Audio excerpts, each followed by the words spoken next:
ओम श्री वेद पुरुषाय नमः। नमस्कार। क्लास नंबर 435 श्रीमद् भगवद गीता जी शंकराचार्य जी के भाष्य के अनुसार आरंभ किया जाता है। ओम श्री सीता रामचंद्राभ्याम नमः। नमो गुरुभ्यः। ओम अथ काल देवता श्री संवत 2081 फाल्गुन शुक्ल पक्षः शुक्रवारः पूर्णिमा उत्तर फाल्गुनी नक्षत्रम उत्तरायणम वसंत ऋतुः। ओम तत्सत्। श्री शंकराचार्याय गुरवे नमः। कांक्षन्तः कर्मणां सिद्धिं यजन्त इह देवताः क्षिप्रं हि मानुषे लोके सिद्धिर्भवति कर्मजा। अध्याय नंबर 4 और श्लोक नंबर 12। पुस्तक है गीता प्रेस गोरखपुर, बुक नंबर 10 और शंकराचार्य जी के भाष्य वाली पुस्तक। अच्छा जी, तो कल हमने इस श्लोक का अर्थ विस्तार से देखा है भाष्य के अनुसार। उसका सार हम देखते हैं कि इसमें क्या कहा गया। यहाँ पर जब भगवान ने प्रश्न रखा, बताया कि ये श्लोक जो है इसमें ये देखिए, हाँ, यहाँ कहा जा रहा है कि त्वयि, यहाँ भगवान कह रहे हैं यदि तव ईश्वरस्य रागादि दोष अभावात्, तो हमको एक भगवान का रूप दिखाया जा रहा है जो सबसे श्रेष्ठ है। भगवान के अंदर कोई राग आदि द्वेष नहीं है। माने क्या? सर्व प्राणिषु अनुजिगृक्षयाम तुल्यायाम। वो सबके अंदर सबको मोक्ष देने के लिए, क्योंकि उनका अनुग्रह मोक्ष देना है, सबको मोक्ष देने के लिए वो तुल्यता है उनके अंदर। वो सबको मोक्ष देना चाहते हैं। तो फल सर्व फल प्रदान सामर्थ्य च त्वयि सति। अब यहाँ पर ये जो लाइन लिखी है, इसको देख के कई बार ऐसा लोग समझ लेते हैं कि यहाँ कहा जा रहा है कि लोग देवताओं से फल मांगते हैं या आपसे फल मांगे, दोनों में से वो ऐसा क्यों करते हैं। क्वेश्चन ये नहीं है। यहाँ जो कहा गया है सर्व फल प्रदान समर्थे, माने कि भगवान का जो मोक्ष वो दे रहे हैं उसमें वो सर्व फल की प्राप्ति है। उसमें जो व्यक्ति मोक्ष की अर्थात भगवान की ही कांक्षा करता है उसको सर्व फल प्राप्ति हो जाती है एक ही समय पर। इसलिए भगवान सारा का सारा फल, इस संसार में जितना फल है जो अलग अलग कर्मों से पाया जाता है, एक बार एक कर्म से आपने इंद्र देवता को प्राप्त किया, दूसरे कर्म से आपने अग्नि देवता को प्राप्त किया, इस प्रकार अनेक देवताओं का जो भोग है वो सारा का सारा भोग भगवान वासुदेव जो है उनकी प्राप्ति में मुमुक्षु को मोक्ष, जिसको मोक्ष प्राप्ति है उसको एक ही बार में प्राप्त है। माने देखिए, एक तरफ ये है तो इसलिए तब क्वेश्चन बनता है कि वासुदेवः सर्वमिति। जब वासुदेव ही सर्वम है तो फिर उनकी प्राप्ति में सर्व फल प्राप्ति भी होनी चाहिए। और भगवान अपने आपको सब चीज़ से रोकते भी नहीं, भगवान को सब प्राप्त कर सकते हैं। तो वासुदेवः सर्वमिति ज्ञानेन एवं मुमुक्षुः, सब मुमुक्षु क्यों नहीं हो जाते। तो यहाँ प्रश्न है कि यदि सबके पास विकल्प है कि वो अभिन्न आत्मयाजी, भगवान को देखें कि भगवान तो अन्य है ही नहीं, वो तो आत्मा है, और इसलिए हम क्यों ना आत्मा से ही प्रेम करें। तो संसार के सारे भोगों के प्रति वैराग्य रखते हुए अंतरात्मा से ही प्रेम यदि करते हैं तो उनको कोई फल कि मैं इंद्र, वरुण या अग्निदेव किस देवता की इच्छा करूं ताकि उनके फल को, उनके भोग को प्राप्त करूं। को जो ऐसा सोचता है वो कहता है आत्मा के अंदर ही तो सारे देवता हैं, इसलिए वो युगपत एक ही बार में सारे के सारे देवताओं को प्राप्त कर लेता है मोक्ष के द्वारा। ये मोक्ष है। और दूसरा भोग का मार्ग है। आप होल को ना चुनो, पार्ट को चुनो। आप या इंद्र देवता को चुन लीजिए या अग्नि देवता को चुन लीजिए, इस प्रकार, और उसके भोग की इच्छा करें। ये बात आपको समझ में आ रही है? मोक्ष माने कि आप होल को चुन लीजिए, और काम माने काम का मार्ग है, पार्ट को चुन लीजिए। अब यहां कहा जा रहा है कि लोग भिन्न देवयाजी होते हैं, अभिन्न आत्मयाजी नहीं होते। भिन्न माने अपने आप को अलग मानते हैं, देवता को अलग मानते हैं, और कहना चाहते हैं कि मैं जो हूं वो एक देवता के भोग को छोड़ के दूसरे देवता के भोग में जाना चाहता हूं। जैसे व्यक्ति अपने आप को देखता, हम लोग कैसे देखते हैं अपने आप को? काल रेखा, मैं इस काल में हूं, मैं उस काल में नहीं हूं। देश रेखा, मैं इस देश में हूं, मैं उस देश में नहीं हूं। मैं इस शरीर में हूं, मैं उस शरीर में नहीं हूं। इस प्रकार देश, काल, वस्तु, इस वस्तु से, इस शरीर से मैं परिच्छिन्न हूं। परिच्छिन्न माने लिमिटेड। तो इसलिए अब हम एक लिमिट से निकल के, छोटी सीमा से निकलकर बड़ी सीमा में जाना चाहते हैं। ठीक है, ये हम सब चाहते हैं। तो हम कहते हैं देवता, देखो ये अग्नि देवता कैसा इनका वर्णन है, क्या क्या लिख रखा है वेद में। तो मैं देवता, अग्नि देवता को प्राप्त करता हूँ, इंद्र देवता को प्राप्त करता हूँ, बृहस्पति को प्राप्त करता हूँ। ऐसे भिन्न देवताएं हैं, उनका यजन, उनका तर्पण करके मैं उनके भोग को प्राप्त करूं। इसको कहते हैं भिन्न देवयाजी। और दूसरा है अभिन्न आत्मयाजी।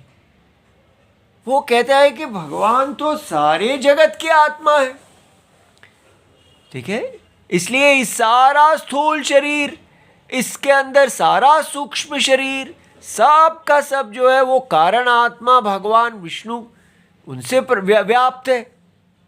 तो इसलिए वो सबकी आत्मा है, वो इंद्र की भी आत्मा है, अग्नि की भी आत्मा है, जितने देवता हैं सबकी आत्मा है। उनके सारे भोग जो हैं सब भगवान विष्णु के ही हैं। ठीक है, और भगवान विष्णु मेरा भी आत्मा है, सबका आत्मा है। तो इस आत्मा से ही क्यों ना प्रेम किया जाए। ठीक है, ये एक बहुत बड़ी बात है कि आप पूरी तरह देखें कि यही प्रोग्रेस है और कोई प्रगति है ही नहीं। एक छोटे सीमा से निकले और फिर दूसरी एक और सीमित में पहुंचे। ठीक है, सीमा के अंदर ही जंप कर रहे हैं, और यहां सीमा से निकले और असीमित में चले गए। तो प्रश्न यहां पर आ रहा है कि ये तो इतना अच्छा है, क्या बढ़िया, इन दोनों कोई तुलना है क्या? क्यों नहीं लोग सब असीमित अभिन्न आत्मा इसी में जा, मुमुक्षु में क्यों नहीं जाते? अब आपको प्रश्न समझ में आ रहा है। और इसमें भगवान ने उत्तर दिया है कि ना जाने का एक कारण यह है क्षिप्रता। क्षिप्रम, क्षिप्रम ही मानुषे लोके सिद्धिर्भवति कर्मजा। के ये मनुष्य के लोक में जहां सबको अपने अपने वर्ण आश्रम का अधिकार है, ये एक बहुत विचित्र, बहुत कहीं और नहीं, किसी लोक में ऐसा अधिकार नहीं है। और ये वर्ण आश्रम का जो अधिकार है, ये व्यक्ति को तुरंत बिना देरी के ये आपको कर्म फल की सिद्धि कराता है। इसलिए और मनुष्य के अंदर हर समय ये जो हमारा शरीर है, इसमें क्षिप्रता जल्दी मची रहती है। फल को प्राप्त मैं फल को प्राप्त करूं, और हम इस काल रेखा से देखते हैं कि मैं यहां हूं, मुझे यहां जाना है। तो ये जो साधन साध्य भाव, एंड्स एंड मीन्स रिलेशनशिप, हम मीन्स माने साधन और एंड्स माने साध्य, तो हम साधन का प्रयोग करते हैं साध्य को पहुंचने के लिए। तो इसलिए ये जो साधन साध्य भाव है वर्णाश्रम धर्म का, ये शीघ्रता से आपको देवताओं की तुष्टि कराने का साधन है। अब ये बात समझ में आ रही है कि देवताओं की तुष्टि, जो व्यक्ति भिन्न देवयाजी होता है, ये वेद में ही निंदित है। बड़ी विचित्र बात है, वेद स्वयं कहते हैं कि जो लोग केवल भिन्न देवयाजी होते हैं, देवताओं का यजन करते हैं, वो संसार के अंदर रह जाते हैं। वो, अब देखिए, ये कोई सामान्य लोग नहीं है, ये बहुत ही धार्मिक और बहुत बड़े लोग हैं। अभी जो यमराज जी हैं, जो सूर्य नारायण हैं, जो अग्निदेव हैं, जो इतने बड़े हैं, जिनकी हम कृपा चाहते हैं, जिनको हम पूजते हैं, वो सब पहले हमारे जैसे मनुष्य थे और वो भिन्न देवयाजी थे। उन्होंने मोक्ष को नहीं चुना और वो इतने बड़े पदों पर पहुंचने के लिए उन्होंने धर्म किया, अनुष्ठान किया, और उस धर्म अनुष्ठान ने उनको इस मनुष्य लोक से देवलोक में पहुंचाया। ठीक है, ये जो गति है, ये इतनी यहां पर ही संभव है। तो इसके चक्कर में आए लोग मोक्ष को छोड़ते हैं, ये यहां चल रहा है। लेकिन हमारे लिए इस समय क्या है, हम ना तो भिन्न देवयाजी हैं और ना हम अभिन्न आत्मयाजी हैं। तो फिर हम क्या हैं? हम हैं बनारसी बाबू। हम आजकल वेद को जानते ही नहीं हैं। हम क्या जानते हैं? बस ये है काल रेखा, मैं यहां पैदा हुआ हूं और मुझे अब कोई लोक प्राप्ति आदि का ज्ञान नहीं है, ना मुझे ब्राह्मण क्षत्रिय आदि का कोई ज्ञान है, कोई स्वधर्म का ज्ञान नहीं है। क्या ज्ञान है? मुझे बाजार के अंदर नौकरी प्राप्त करने का ज्ञान है। नहीं, मैं तो अपना एक सेल्फ एंटरप्राइज भी खोलूंगा। मैं अब नौकरी नहीं करूंगा, मैं तो अपना ही नौकरी बिजनेस खोलूंगा। या अपना खोलिए या किसी के बिजनेस के साथ जुड़िए, आप बाजार में ही जाते हैं। हमको पता है कि ये बाजार में हम इस काल रेखा में हैं। इस देश से जो है मैं दूसरे ऊंचे भोगों को प्राप्त करूंगा, ऊंचा पैसा, ऊंचा भोग, इतनी हमारी पहुंच है। हम यहीं बैठे हैं, पूरा ना देवताओं की हमें कोई इच्छा है और ना हमें आत्मा की इच्छा है। हमारा शरीर देवताओं की तृप्ति के लिए नहीं है, हमारा शरीर भगवान विष्णु की तृप्ति के लिए भी नहीं है, हमारा शरीर केवल अपने शरीर की ही तृप्ति के लिए है। तो पूरी तरह वैदिक धर्म का उल्लंघन और केवल नास्तिक जीवन, आप देखिए वर्णाश्रम धर्म इत्यादि वैदिक धर्म हमारा पूरा जीरो है और हम अपने आप को बड़ा हिंदू ग्रेट समझ रहे हैं। ठीक है कि हम थोड़ा धूप बत्ती इत्यादि करते हैं, वो भी पता नहीं कितना करते हैं, किस लिए करते हैं? बस बिजनेस बिजनेस बिजनेस, बाजार में प्रगति। इसलिए भगवत गीता में जिसकी निंदा हो रही है वो कितना पूजनीय है। अपनी हालत हम देखें कि यहाँ कहा जा रहा है आप इतनी मेहनत करके भिन्न देवयाजी हो रहे हैं, तो क्यों नहीं आप ऐसे महान भगवान विष्णु जो अभिन्न आत्मा है सारे जगत की, उनका यजन करते, फल की इच्छा छोड़ के मोक्ष की तरफ क्यों नहीं जाते? और हमको क्या आजकल चल रहा है, अच्छा बिजनेस करो, खूब पैसा कमाओ और वेदांत वालों को पैसे दे दो और वेदांत सुन लो, कोई देवयाजी बनने की जरूरत नहीं, कोई ब्राह्मण धर्म करने की आवश्यकता नहीं, वर्ण आश्रम की कोई आवश्यकता नहीं, बिजनेस करते रहो और वेदांता क्लासेस अटेंड कर लो, बस हो गया, आपका मोक्ष भी हो गया। इसलिए हिंदुओं ने सब इजी मेथड निकाला है कि consumerism and spiritualism, 100% consumerism, 100% spiritualism, बाजारू पूरी तरह। इससे बचें, ठीक है? ये मोहित करने वाला नास्तिक मार्ग है, बाजार मार्ग है कि बाजार में ही आपको सब कुछ मिल जाएगा। पैसा है तो भगवान भी आपके आगे दुम हिलाएंगे, सारे गुरुजी जन आके आपके सामने लाइन लगा के खड़े होंगे, आइए आइए हमारे पास कोर्स कीजिए। सब कुछ बाजार बन गया है।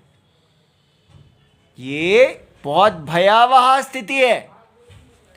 ठीक है, अब हम अपने अगले श्लोक पे चलते हैं।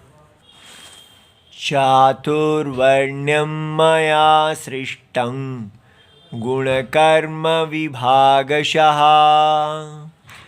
तस्य कर्तारमपि मां विद्यकर्तारमव्ययम्। श्लोक नंबर 13, अध्याय नंबर 4। अच्छा जी, अब इसकी प्रस्तावना देख लेते हैं।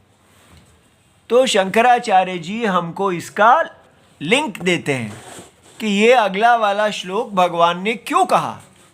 वो कहते हैं कि मानुष्य एव लोके, हमको बताया गया कि ये जो मनुष्य लोक है, जहाँ पर हर मनुष्य का अपना अपना अधिकार है, वो एक यज्ञ में जन्म लिया है। पूरा मनुष्य लोक भगवान वैश्वानर विश्वरूप है और हर व्यक्ति यज्ञ के अंग में जन्म लेता है। ब्राह्मण, क्षत्रिय, वैश्य, शूद्र, इन चारों वर्णों में, और इससे बाहर या इसके विलोम अंतर नर नारी इत्यादि इसके साथ जुड़ा रहता है। तो ये वर्णाश्रम धर्म जो है ये मनुष्य लोक में है। तो मानुष्य एव लोके वर्णाश्रम आदि कर्म अधिकारः और न अन्येषु लोकेषु। अब भगवत गीता की ये वेद की दृष्टि कितनी विस्तार है। यहां कहा जा रहा है कि इस मनुष्य लोक में वर्णाश्रम का अधिकार है और अन्य लोकों में इसका अधिकार नहीं है, ऐसा नियम है। क्वेश्चन है किसने, किन निमित्ता, ये नियम कैसे बना, यहां ये क्वेश्चन पूछा जा रहा है। अब आप देखिए कि ये क्या, ये दृष्टि, वेद दृष्टि अलग है। अगर आप इसको प्रमाण ही नहीं देखेंगे कि ये एक अलग चक्षु है जो बता रहे हैं कैसे अज्ञान अवस्था में एक स्वप्न है जिसके अंदर व्यक्ति एक स्थान से दूसरे स्थान में जा रहा है, उसके एक शरीर से अलग दूसरे शरीर में गति हो रही है, तो बार बार जन्म और मृत्यु हो रही है, और दूसरा उसका मार्ग है इस जन्म और मृत्यु से कैसे वो बाहर निकल जाए। ये एक टॉपिक चल रहा है और हम इसको देख ही नहीं पा रहे कि ये भी एक टॉपिक है क्या, ये भी एक विद्या है। हमको साइंस का ऐसा भूत चढ़ गया कि बस जो साइंस नहीं है वो बिलीफ है। ये लाइन जो है इसने ऐसा भारत का सत्यानाश किया कि हमने अपने सारे वेद को कचरा मान लिया। कि यहाँ ये बताया जा रहा है कि अन्य लोकों में वर्णाश्रम धर्म नहीं है, मनुष्य लोकों में वर्णाश्रम धर्म है। अगर आप इंद्र आदि लोक में जाएंगे वहाँ वर्णाश्रम धर्म नहीं होगा, तो इसलिए वहाँ कर्म की सिद्धि जो है, इसलिए क्योंकि वर्णाश्रम धर्म नहीं होगा तो वहाँ आप अपना ऊंची गति चाहेंगे तो आप मुश्किल में फंस जाएंगे। यहाँ ये है कि ये वर्णाश्रम धर्म आपको ऊंची गति भी देता है और मोक्ष भी देता है, ऐसा बताया जा रहा है। तो वेद के चक्षुओं को विद्या ज्ञान मानना, कचड़ा ना मानना इतने पूजनीय, और पूरा भारत इस वेस्टर्न साइंस के चक्कर में नास्तिक हुआ बैठा है और देख ही नहीं रहा कि हम कितनी बड़ी गलती कर रहे हैं। वेद भूमि होके हम अपने वेद को ही मानते जा रहे हैं कि ये विद्या ही नहीं है, ये तो ऐसे ही कुछ बिलीफ्स हैं, छोड़ो इसको, पूरी तरह इसको त्याग दिया। अब क्या करें, नई भगवत गीताएं आ गई हैं जिनमें ये सब है ही नहीं। ये तो धन्य है भगवान शंकराचार्य जी, भगवान नारायण जो आज हमको ये दिखा रहे हैं। अच्छा जी, तो क्वेश्चन भगवान शंकराचार्य जी कहते हैं कि अगला श्लोक इसलिए माना जा सकता है कि ये किसने बनाया भाई ये व्यवस्था, कि किस मनुष्य लोक में वर्णाश्रम धर्म है लेकिन अन्य किसी लोक में नहीं है, ये सब व्यवस्था कहाँ से आ गई, तो किम निमित्त, ऐसे प्रश्न पूछा जा सकता है।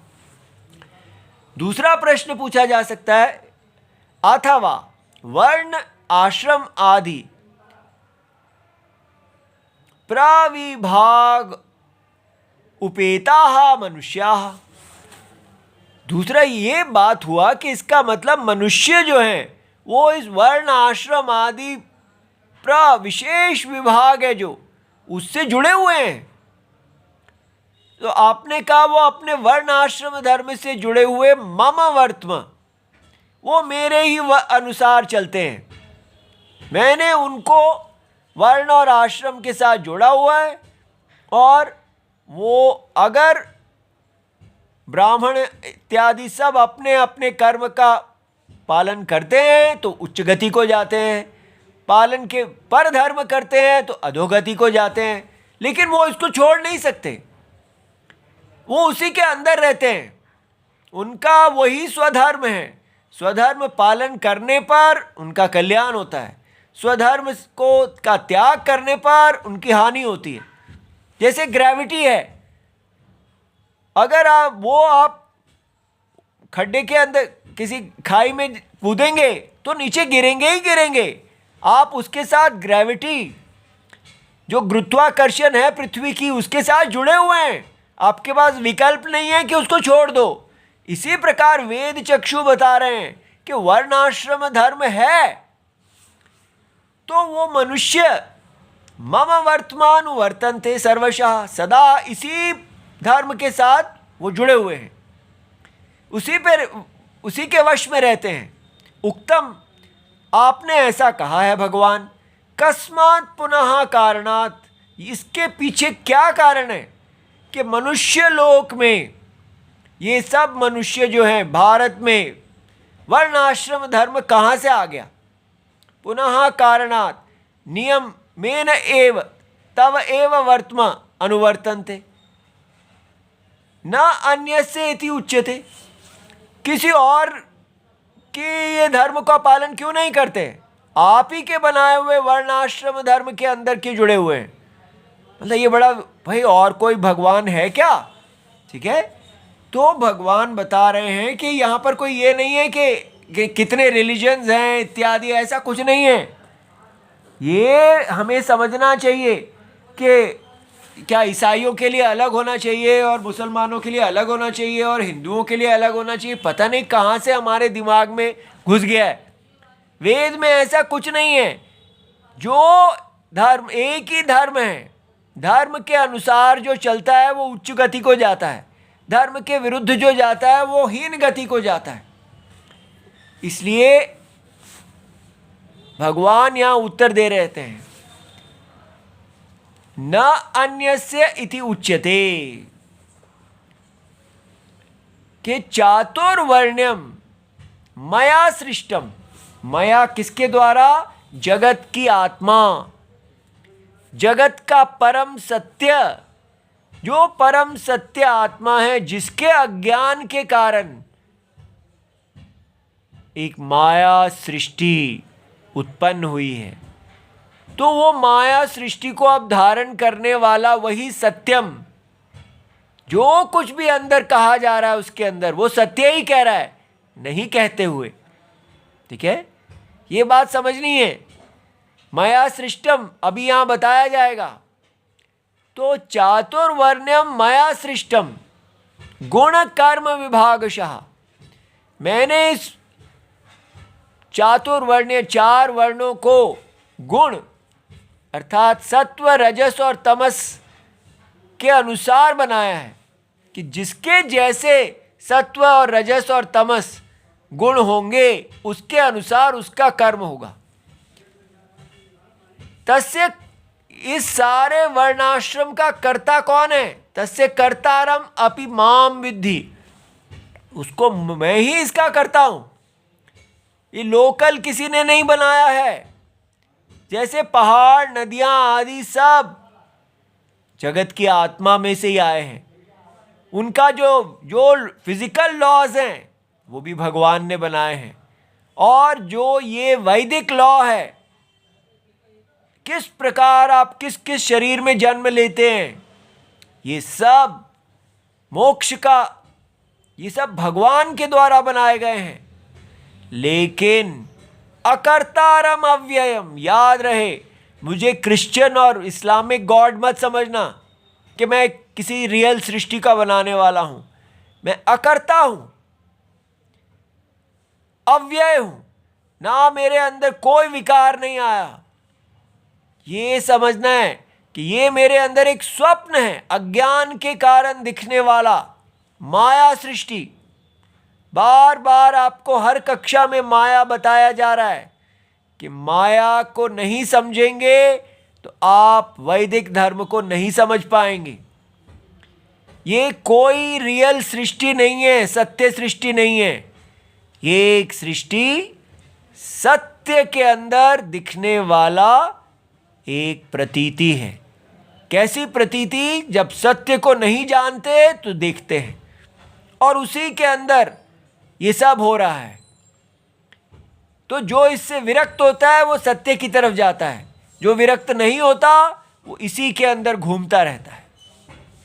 तो इसमें ये चातुर्वर्ण्य जो है ये एक नियम है कि आपको कैसे अपना कल्याण करना है। ठीक है, जो इस चातुर्वर्ण्य के अनुसार जिएगा वो मोक्ष को प्राप्त करेगा या उच्च गति को प्राप्त करेगा अपने संकल्प के, अपनी इच्छा के अनुसार। और जो इस चातुर्वर्ण्य के विरुद्ध जाएगा वो अधोगति को प्राप्त करेगा। अच्छा, और आजकल क्या, अब कुछ भी लिख दिया, भगवान ने कितना स्पष्ट लिख दिया, लेकिन इसको खराब करने के लिए सारी दुनिया बैठी है। ओ देखिए, लिखा है गुण कर्म विभागशः, माने कि आप अपने गुणों को चेक करो, क्या आपके अंदर क्या गुण है, मीन्स अपने एप्टीट्यूड को देखो, उसके अनुसार अपने कर्म को चूज कर लो। बस डिस्टॉर्ट कर दो, खराब कर दो शास्त्र को। कि क्या लगता है उसके लिए कि सबको कहा जाता है अपने आप ये मत देखिए कि मैं ब्राह्मण का पुत्र हूं, क्षत्रिय का पुत्र हूं, किसका पुत्र हूं। आप ये देखिए कि आपके गुण कैसे हैं। जिसके जैसे आपके गुण हैं वही आप हैं। इसलिए जन्म से कभी भी आपका वर्ण नहीं होता।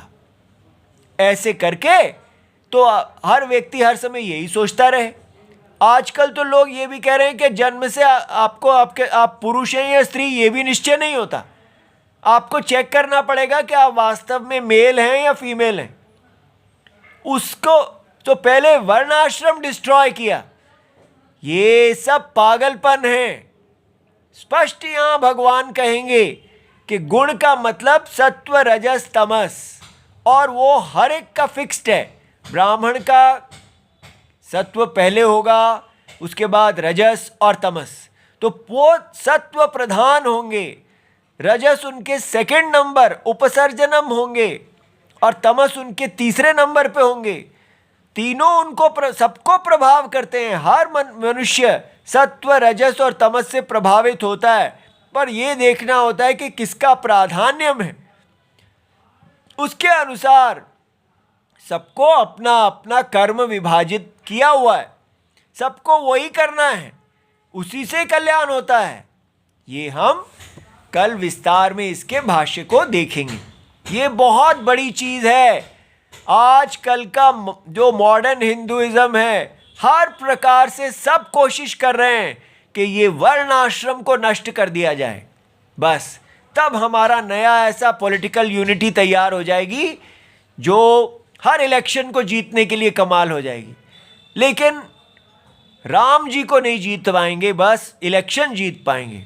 आपको चूज करना है, आपको राम जी चाहिए या इलेक्शन चाहिए। ओम नमो भगवते वासुदेवाय। प्रणाम।